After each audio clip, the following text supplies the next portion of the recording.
Hello and welcome to Story and Stone. My name is Amanda and I am the founder of Story and Stone.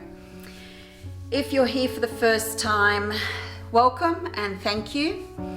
I hope you like what you see. Please don't hesitate to check out my other videos. If you are a returning viewer, thank you for your continued support. I really appreciate it from the very bottom of my heart. If you do like what you see, then please go to my YouTube channel and subscribe, like, comment and share.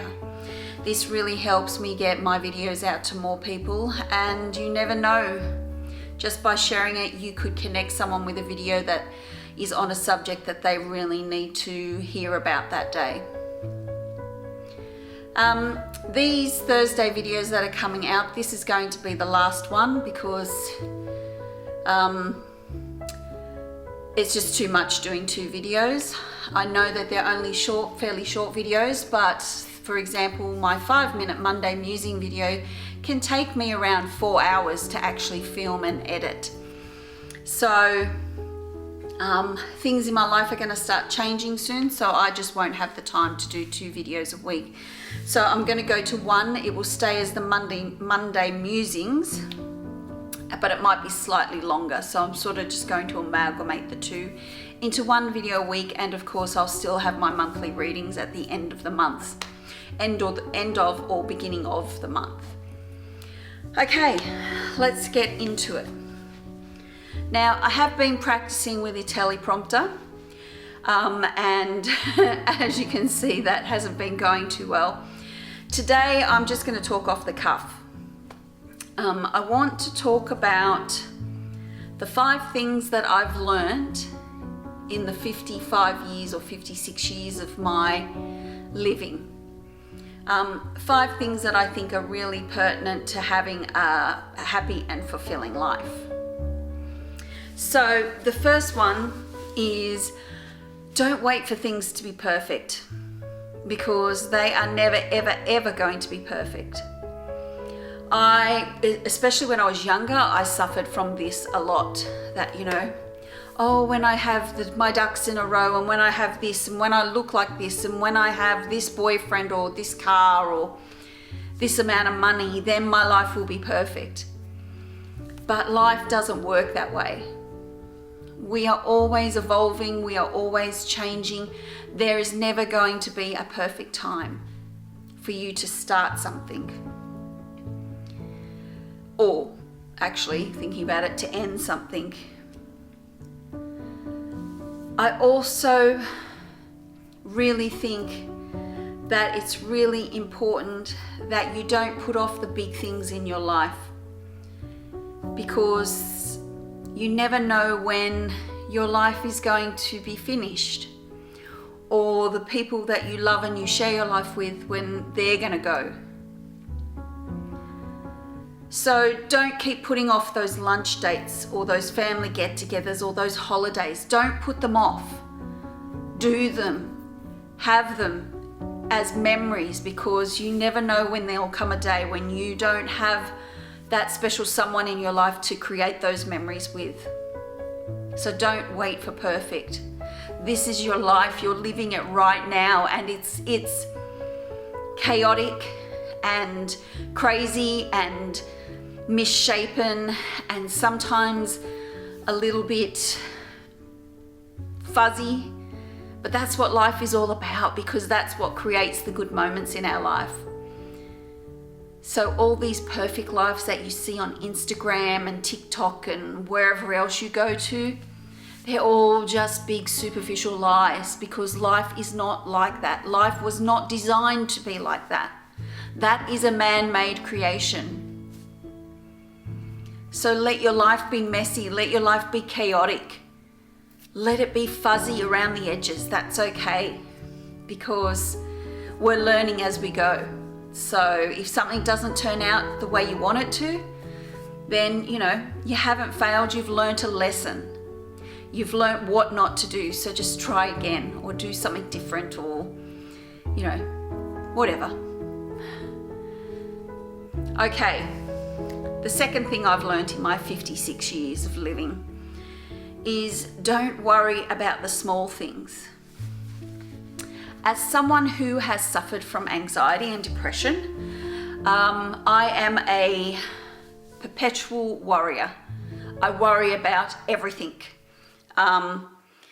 You know, did I lock the front door? Have I, did I hang the washing out? Did I turn that heater off? Did I shut off the dishwasher? Stupid little things that I worry about all the time that constantly fill my brain with stress and anxiety, and really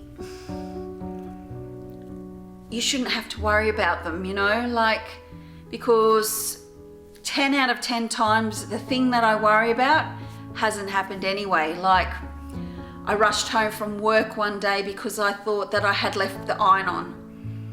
So I quickly told my boss, I have to go, I've left the iron on, and I rushed home, and only to find that actually the iron was off.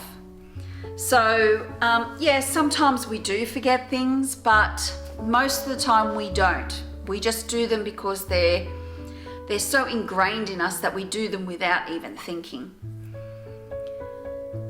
This point is also about worrying about the small things like, will people like me? Now, some of you may argue and say, well, that's a pretty big thing actually, but I disagree. It doesn't matter what anybody thinks of you. It's none of your business. Don't be worried about what anybody thinks of you. Oh my God, the hours I've wasted worrying about whether that boy likes me, or whether those girls are going to invite me to lunch, or let me be a part of their group. It was such a waste of energy, because it doesn't matter. Just be yourself. Just be your true, authentic self, and your tribe will find you. And you won't have to worry about whether they like you or whether they accept you, because they just will. So don't worry about those small things, because they're just wasting your energy. Think about the good things that are happening in your life. Be present in the moment. As soon as you start to think about something that's worrying you, stop yourself. Has it happened? Am I in danger? Am I hurting someone? Am I hurting myself? No. Then where am I right now? I'm sitting here in the comfort of my reading nook, recording a video for you guys. I'm totally safe and happy. So stop worrying about the small things. The third thing that I've learned in my 56 years of living is that comparison is the thief of happiness. Why, oh why do we spend so much energy comparing ourselves to others? And in this day and age, we are comparing ourselves to others who most probably don't even have the life that they're showing anyway. It's just a big load of bullshit. Yet we compare ourselves to that. When I was young, it wasn't so much that, because social media wasn't around, the internet wasn't around. It was magazines and music videos and TV shows where the perfect girl with the perfect hair and the perfect body was the popular one in the TV show, or the model on the magazine, and that's what you were supposed to look like. Now, back in the 80s and the 90s, tall Amazonian women with big boobs and curvy legs, they were what was popular, and I was extremely thin, no boobs. I did have the shapely legs because we're strapping Viking women in my family, but I didn't really look anything like the epitome of what the perfect girl looked like. So I spent so much time trying to find bras that pushed my boobs up and clothes that made me look curvier and, having the right hair color and that. And then one day I just realized that actually that wasn't really me. And I just started being myself, and I was so much happier. Now, I still do the comparison thing sometimes. I'm much, much better at it. I've stopped comparing myself to where I think I should be in life in my 50s, because I'm not there. I've had a very different life from a lot of my girlfriends. I didn't take the traditional path of you know, uni, college, work, marriage, babies, that type of thing. And that's okay. I don't need to compare myself. I'm not better or worse than those people. We're just different. We're just taking different paths, and that's totally okay. That's what life is supposed to be about, diversity. So stop comparing yourself to people and situations. It doesn't matter where you are at life, because where you are is exactly where you're supposed to be. So just be happy. Be happy that you actually got to wake up this morning, that you actually get to do another day, because every day is a fresh start. So just stop all the comparison. And if you find you can't stop the comparison, delete all your social media accounts, or at least switch them off for a while to get that shit out of your head. The only person you need to compare yourself to is yourself. And in that respect, I mean, like, what's an example? Okay, so I'm learning to draw at the moment. So I don't compare myself to anybody else who's drawing. I may watch them for inspiration or look at their drawings for inspiration, but the only person I compare myself to is my previous drawings. How can I do better? What do I need to learn to do better? That's the only person I compare myself to. Okay, number 4 is pick experiences over possessions. I grew up in a time in the 90s where possessions were everything. Having the cool car, the right house, the right wardrobe, the right job, the right boyfriend or girlfriend, the right makeup, the right social standing, all of that was front and center of our lives. That's all we worried about.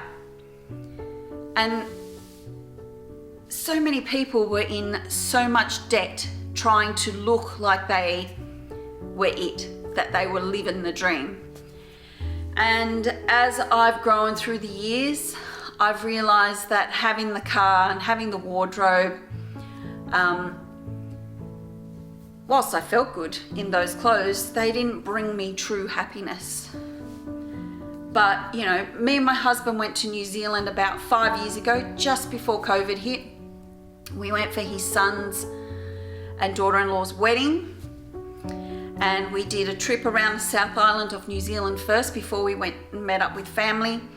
And it was just the best holiday I've ever been on. We still talk about that holiday all the time, because it was the experiences that we had that really brought us together and just gave us so much joy. It wasn't the things that we bought, even though we had small mementos and things like that, but it wasn't the things that we bought from that holiday. It was the experiences that we talk about, the fun we had, or the emotional times, like watching, you know, his son and his partner get married. You know, it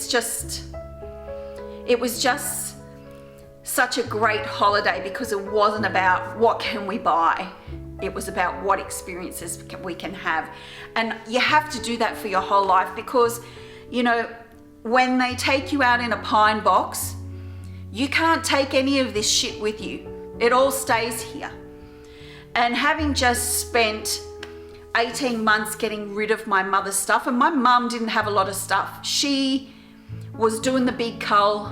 You know, she always used to say, I'm culling now so that you don't have to when I'm gone, not realizing that she would be gone so soon. But having to go through her stuff and get rid of it, it was heartbreaking, but it was just stuff. It wasn't mum. And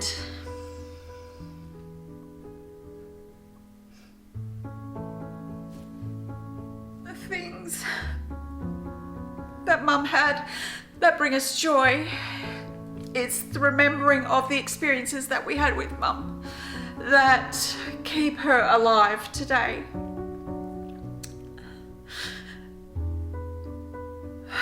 Okay, I just need a break. Okay, sorry, I didn't realize I was going to get so emotional about that.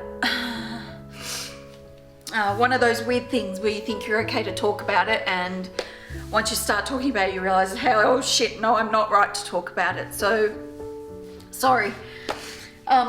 Okay, so the last thing that I have learned in my 56 years is that nature is the greatest and eternal healer. There is no better medicine cabinet than nature. I'm not just talking about herbs and the natural things that we can take to make us feel better. I'm talking about being out in nature, remembering our connection to nature, remembering that we need nature, because without nature, we are all gone. We're goners. So we need to start looking after Gaia. We need to start protecting her and providing her with what she needs so that she can provide us with abundant harvests of food and medicines that keep us happy and healthy. I have really noticed since I've moved closer to the ocean that being out in nature has really, really helped me lower my blood pressure and feel so much calmer, so much more content with where I am at life. And I know I don't always seem, for people who know me, I always have to have something on the go. Nature is the greatest healer.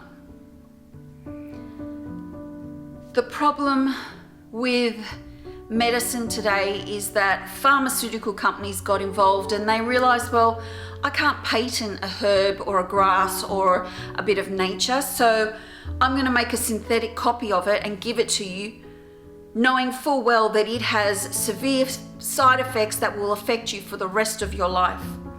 Now, I'm not saying that pharmaceuticals are particularly bad. I take a pill every day that has given me my life back because of my endo, and I'm very grateful for that. But I know that medicine that I take, that pill that I take, has side effects for me, such as weight issues and being unable to lose weight because I'm on this drug. And I also know that it blocks my endocrine system, which has been fucked up for so many years. I don't want, since I was a teenager.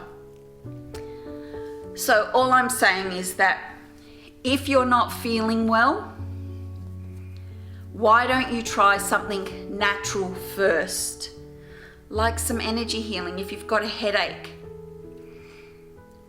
Just a hand on your head like this, and just hold it there until you can feel your energy change, until that drop in pressure happens.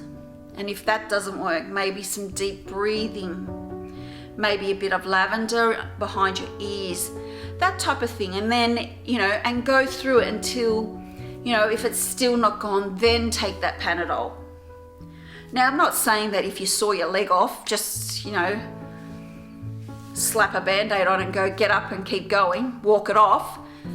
That's not what I'm saying, because I believe that conventional medicine or allopathic medicine and traditional medicine, or what do they call it now, complementary medicine, they work hand in hand. But what I'm saying is nature does it best. So why do we have to duplicate it in a synthetic way? Just so that greedy fuckers can make money. I also want to say that it is so important for you to get out and connect with nature all the time. Don't forget to connect with nature. Get out barefoot, go to the beach, go to your park, go to your national park, go hiking, go bushwalking, go swimming in the ocean. Do stuff that takes you out in nature. Get some fresh air, get some dirt time. Put your feet in the dirt or your hands in the dirt by doing some gardening, that type of stuff. Try and buy organic if you can afford it. just go to nature first before you go to the alternative.